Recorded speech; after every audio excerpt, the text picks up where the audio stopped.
What the fuck going on YouTube? We back with another video. Today gonna be back at 1090 Jake about the All-Star JR situation. I guess there's more details that came out. All-Star JR in federal custody for paralyzing, damn, pistol whipping, damn, and spitting on man. That damn, man, damn, 10. You got spat on too, damn. Damn. Spit on it, bro. I see why niggas get revenge. I would get revenge too. Shit, I ain't gonna lie. Like a nigga, like I'll take the L. Like I get robbed, or I'm robbing the nigga and he decided to shoot me. I'll take the L on that. But bro, like you pistol with me after you done shot me, and then you spitting on me on top of that. Whatever 10 do after this, I don't blame him. But anyway, if y'all like the video, like, comment, subscribe, and let's get into it. And what's up, everybody? Welcome back to another episode of EOS. It's 1090 Jake, man. I'm rocking with y'all rocking with me. And for this video, we're going to be speaking on All-Star JR being picked up by the feds for the shooting that paralyzed NBA Ben 10. And obviously, I think he's going to explain in the video, obviously. But how did you get picked up by the feds? Quick pause, because this might actually help you identify. They need them. Paycheck or just want to take you straight information. Managing FBI would file a criminal complaint. 26, a special agent within the FBI would file a criminal complaint with the U.S. Attorney's Office within the Southern District of Texas. This complaint would allege Detroit's Defensive Player of the Year apparently made a mistake that will cost him the rest of the season, as he's federally accused of being a felon in possession of a firearm. This crime stems from the shooting that sat NBA Ben 10 down permanently, and even more details of how it all went down would be revealed. On April 8th, Houston police responded to a shooting in progress, and arriving on scene would locate John Doe number 1, who we all know to be Ben 10, on the ground inside the restaurant with a gunshot wound to his neck. Officers also observed a trail of blood leading from the main dining room to the elevator, and a large pool of blood in the elevator. The blood trail continued to the parking garage, where officers found John Doe number 2, who we know to be Dead End Ron. He'd suffered multiple gunshot wounds to his hands and legs. The victims were transported to a hospital while the shooter, All-Star JR, fled the scene before police even arrived. On-scene officers found a black Glock 43X, a holster, and 10 fired 9mm shell casings with blood on them. A Glock 43X comes with a factory 10-round magazine, meaning the weapon was fired until empty, so in other words, JR mag dumped them. Detectives would watch the surveillance video seeing JR at a table with a woman. The two walked out of frame to the elevators, then JR returned on the phone. A group would follow him, crowding around him, before the altercation broke out and a man attempted to drag JR to the elevator. Ben 10 can be seen attempting to take JR's chain alongside an unidentified suspect named John Doe number 3. John Doe number 3 would actually snatch the chain, running out of the restaurant as Dead End Ron was able to remove JR's watch from his wrist. JR was apparently beating on Ben 10 when they began jumping him, and a gun falls to the ground. Well, JR fell next to the gun, took control of it, and Ben 10 was the first to be shot, immediately collapsing to the floor, initially on. So bro, if y'all got a gun, then how come y'all just didn't whip it out in the first goddamn place? Stupid. On his side before rolling onto his back as everyone runs off on him. From the sounds of it, the first shot that hit Ben 10 paralyzed him. JR would follow the crowd, firing after them. He then went back to Ben 10, standing over him before shooting him again. He tried back to Ben 10, standing over him before shooting him again. He tried to keep firing, but the gun was out of ammo, so instead he pistol whipped him and spit on him. JR can be seen on video wiping off the gun before placing it behind a hostess stand and leaving the scene. Records would show Ben 10 has no sensation in his legs, meaning he's paralyzed from the waist down. Dead End Ron would also have to get a finger amputated, and the arteries in his legs were destroyed by bullets. Damn. And the arteries in his leg. Dead End Ron would also have to get a finger amputated, and the arteries in his legs were destroyed by bullets. A bystander was also shot in the ass, suffering non-life-threatening injuries. Following the shooting, JR would take to Instagram posting pictures of himself inside a famous Detroit jewelry store while wearing a shirt that says, "Unplug that bitch-ass ninja." JR would caption the post stating, "Had to shoot to the D and get new ice, cause my man's Ben 10 took some of my stuff to the hospital with him." He'd even hashtag Junior closed the elevator on Ron, claiming J Prince Jr. left Ron for dead.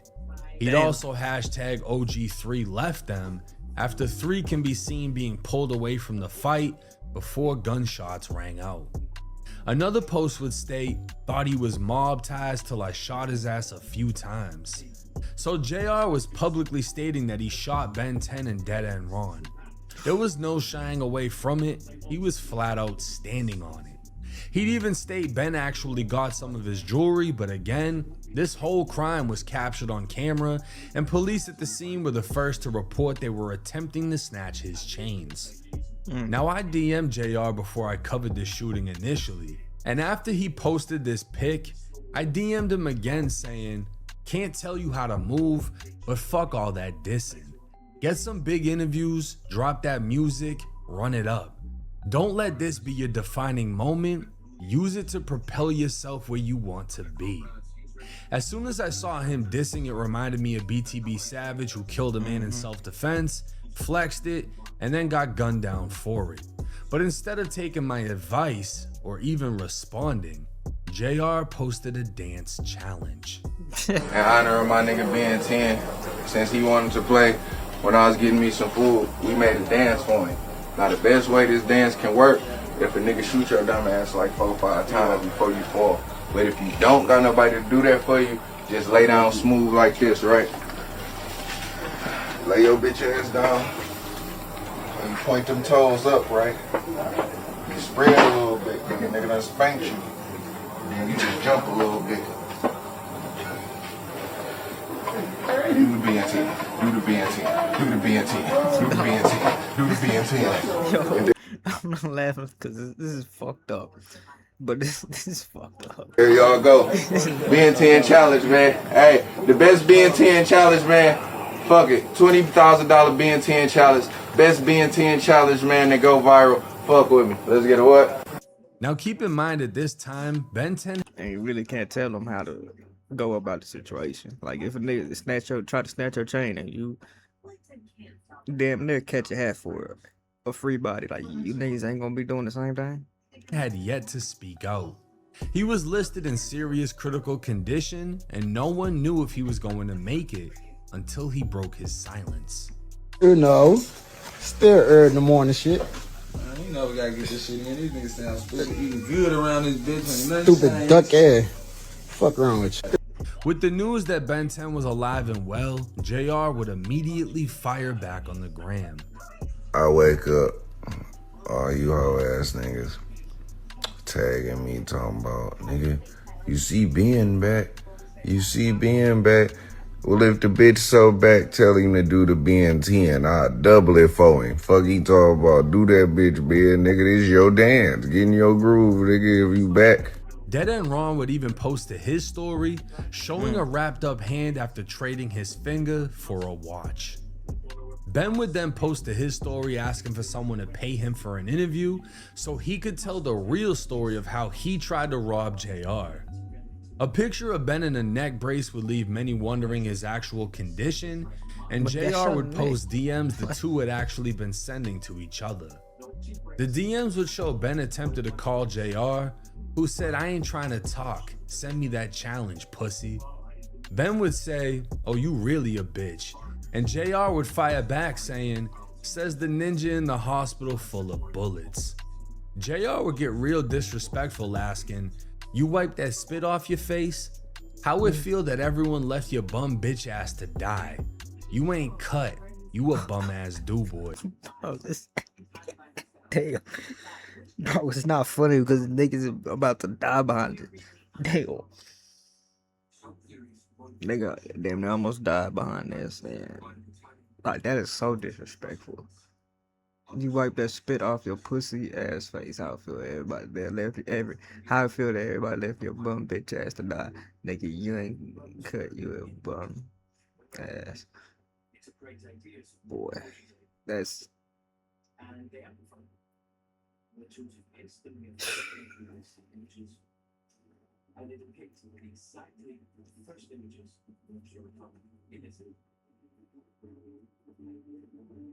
that's crazy. And you know it's only gonna escalate further. Them niggas ain't about to just squash that shit. Especially after you just spit on a nigga. JR would go even further, saying, "What's crazy was I ain't even tell y'all I spit on the goofy after he got flamed." That's so disrespectful, bro. Like, that's bro. Like, it's one thing shooting a nigga, bro, but like, you get spit on too, bro. Thick ass neck brace. Did you get popped or get in a 10-car pile up? I ain't doing your interview, bro. It's over. Ben would take to his story saying, "You telling the story for the police. Y'all literally getting all the information from him. It's so much I want to say, but I'm real, and they got real street ninjas watching me." At his hospital bed, but the comments would be flooded with trolls asking him to wiggle his toes. Another pic would show Ben 10 with 3 who was there when he was shot, and a nurse would comment on the pic saying the blue thing under Ben is a lift pad, confirming that Ben was paralyzed. Under Ben is a lift pad, confirming that Ben was paralyzed and unable to move. Damn. That's fucked up. That's crazy. All this shit could have been avoided too, bro. This entire social media back and forth would be observed and documented by local, state, and federal authorities. But the one piece of information that wasn't... Yeah, and another thing is, like, I don't get why niggas don't on the internet. Like, I get on his end, I guess, a little bit, but still, you still doing too much. Like, even though it is self-defense or whatever, like, you know the feds watching. Anyway. confirmed is whose gun was fired. JR has claimed he took the gun from one of them. With the majority of NBA being felons, none of them are gonna claim it as they'd be charged with the weapon, and this is where shit gets complicated. All-Star JR is a convicted felon after being sentenced to 1.5 years for a home invasion in 2014. That conviction apparently bans him from the right to defend his own life. But the United States Courts of Appeals in the 6th Circuit has detailed a rare exception as long as the defense demonstrates 5 requirements. The defendant must be able to demonstrate they reasonably feared death or serious injury from an imminent threat. They did not recklessly place themselves in the path of that threat. They had no reasonable alternative to possession. They reasonably believed possession would avert the threat, and they maintained possession only as long as necessary to avoid that threat. Those 5 requirements were used in USA versus Jafari Moore, a man who was staring down the barrel of a gun when he disarmed his attacker, shot him, and fled with the weapon. But because he took the weapon with him, possessing it longer than necessary, his federal appeal was denied. In this case, All-Star JR picked up a weapon that was allegedly dropped by his attackers, who already physically attacked and robbed him. He opened fire until the weapon was empty, rendering it useless, before placing it behind a hostess stand in the restaurant. If I was his lawyer, I'd argue my client lawfully defended himself, then placed the weapon out of sight so it couldn't be repossessed by any potential threats. He only possessed the weapon while under threat, used it to defend himself, and then left it at the scene where he found it. I actually think with the right lawyer, JR has a great chance of beating this case. Yeah, I think he could beat it too. He get a very good lawyer. He good. Due to the fact he was outnumbered, surrounded, attacked by a group, he shot 2 of the 3 suspects who were on surveillance video robbing and attacking him, and he left the weapon at the scene. But we'll just have to wait and see how this case plays out. Now, I'll say this. I'm surprised the feds picked this up, and if he doesn't beat this, I'm disgusted by how the laws are in the US. Imagine being attacked for your jewelry that you worked hard for. The attackers attacking you drop a gun, meaning you were attacked by somebody that was armed with a weapon that could easily take your life. They drop the fucking gun, you pick it up and shoot two of the people who are attacking you, robbing you, had already... Well, I don't know, because they said he shot another person in the ass too, a bystander. So I don't know how it's gonna play out. If I was his lawyer, I would be like, yeah, my client was in fear for his life. He got held of the gun, and he just shooting everywhere. And accidentally hit the bystander. Just saying. Because I mean, 2-3 niggas jumping you, trying to take a jury. I mean, I think anybody would be fearful. Already robbed you for one chain, one watch. You shoot them. You leave the gun at the scene after you've already used all the ammo and you made sure no one else is gonna take the gun and reload it. You leave it at the scene, you leave, and the feds charge you with possession of a firearm by a convicted felon. Now you're facing up to 15 years in federal prison for defending your life. And again, I'm gonna break down, because I had to actually look up and find that case in which it gave 5 reasons as to how you could beat this situation. Must be able to demonstrate they reasonably fear death or serious injury from an imminent threat. Why did I pick up the gun? Because the people attacking and robbing me dropped it. Right. So now that it's on the floor, if they pick it up, they can shoot me. They've already attacked me. They've already started to rob me. So what would stop them from shooting me? I picked up that gun and fired to prevent me from getting shot. They did not recklessly place themselves in the path of that threat. I was out eating with my girl. I'm on the phone. They came in, surrounded me. I didn't place myself there. I didn't antagonize anybody. I didn't say, come on and try me. I was in a public setting and I was attacked.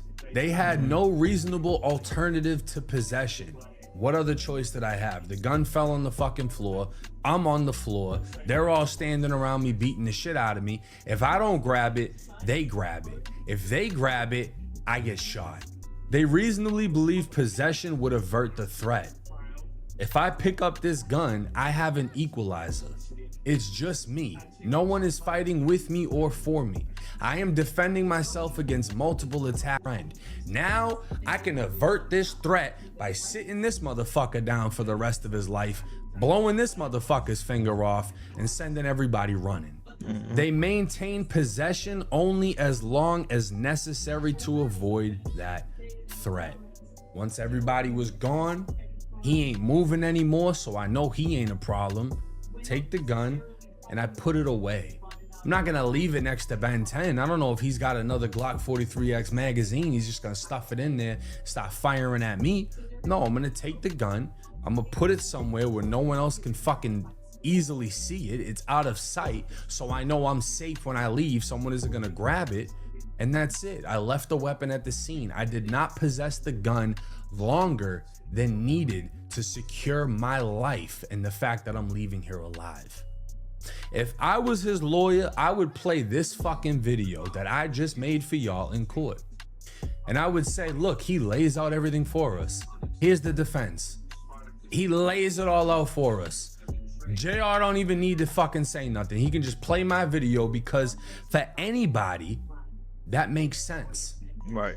It doesn't matter if you're a felon or not. When your life is under threat, you're not thinking, fuck, if I grab that, I might get hit with federal possession of a firearm. Homie, I'm gonna make it. I'm gonna make sure that I get back to my little girls. I'm gonna make sure that I leave this bitch alive. And whoever I gotta drop, it is what the fuck it is. Because you're fighting for your life. That's it. You're fighting for your fucking life. They're already beating you. They're already robbing you. I feel like You know, I don't know how much money he just blew when he went to the jeweler, whatever, if he even bought anything. If he drops the right bag on the right lawyer, I see him beating this Fed case. I think he should take this one to fucking trial. Yeah, But let me know trial. y'all's thoughts and comments in the comments section. What do you think would go against him in this case? The only thing that I can think of and the only argument people are going to bring up is he shot Ben 10 and was standing over him. You know what I mean? But it's like Ben 10 was the biggest threat. The fuck you mean? He literally neutralized him to where he wasn't a threat anymore. As sad as that sounds, like as bad as that fucking sounds, he made sure he wasn't a threat. If JR was a cop and he fired up Ben 10 like that, he's beating that case. How many videos have we seen of police shooting a motherfucker and then shooting them when they hit the floor? They shoot you until you are not a threat. That's what he did. You might not like it, but that's what he did. And he's not even facing charges for that. Because if he was gonna face charges for the shooting, the actual shooting, that would be state. And Texas is not a state where they're just gonna ban you for something like this. Texas is very much like Florida when it comes to stand your ground and self-defense. The feds, completely different fucking story. Let me know y'all's thoughts and comments in the comment section. It's 1090 Jake. I'm rocking with y'all rocking with me. Till next time. Well, I don't think he gon' I don't know. I honestly don't know how this could play out. This could play out many different ways. I just hope he don't. I think he has a very good chance of beating it though. I wouldn't take a plea if I was there. I'd take that shit to trial and get and have the best lawyer you could get, the best attorney, defense, like the best everything. If he could do that, he got a good chance of beating it. But when he stood over him, I know that's like he said in the video, that's gonna be a little tricky. That's gonna be a little tricky, I think. But at the same time, the nigga was jumping him. 2-3 niggas jumping him and trying to take his jury. So I mean, he could play out many different ways. Just depend on the judge and his lawyers and all type of other shit. But yeah, man, I hope y'all enjoyed this video. I'm gonna come back with y'all with another one soon. But until next time, you know what I'm saying? I'm gonna catch y'all on the next one, man. Y'all put the video, like, comment, subscribe, and yeah, I'm gonna catch y'all on the next one, man, for sure.